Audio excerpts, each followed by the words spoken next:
I'm David Pogue. In my New York Times column today, I reviewed Windows Vista, which took Microsoft 5 years and 50 million lines of code to create. It's got a lot of very nice features, it's very attractive, and it's certainly much more secure than previous versions of Windows. Now, one thing disturbs me, however. A lot of people are complaining about Windows Vista and claiming that Microsoft does not deserve as much credit for innovation as it's taking.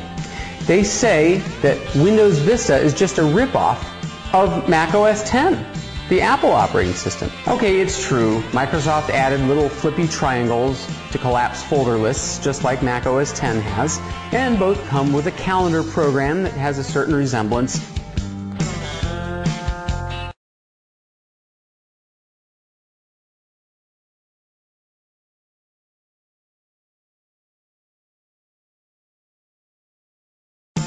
And yes, there is a photo organizing program that sort of smacks of iPhoto. But you know what? This is all just superficial stuff. I think that all the complaining about Microsoft ripping off Mac OS X is just sour grapes by the Apple fans. And in today's video, I intend to prove it. I'm going to prove that Microsoft did not steal ideas from Mac OS X. Let's begin, shall we? This is how you find things in Mac OS X. You hit a keystroke, you type in what you're looking for, and Spotlight, as the feature is called, finds all the files, folders, and email messages from your entire system. Well, now they have that in Windows Vista too.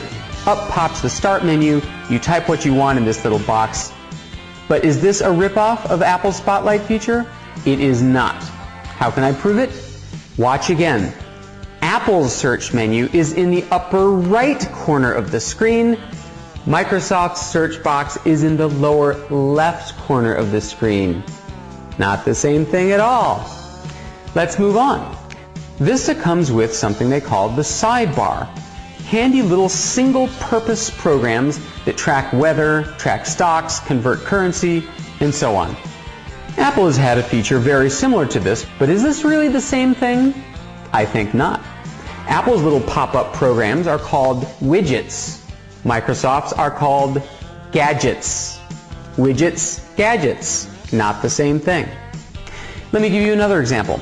For several years, Mac OS X has come with this very cool three-dimensional chess game. In Windows Vista, there's also a three-dimensional chess game. I know, looks like a total ripoff so far.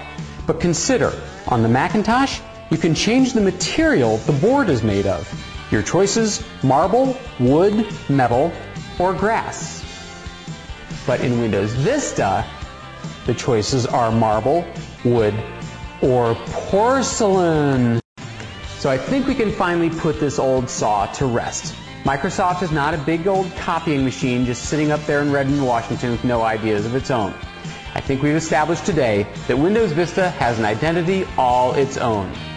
V for Vista, baby!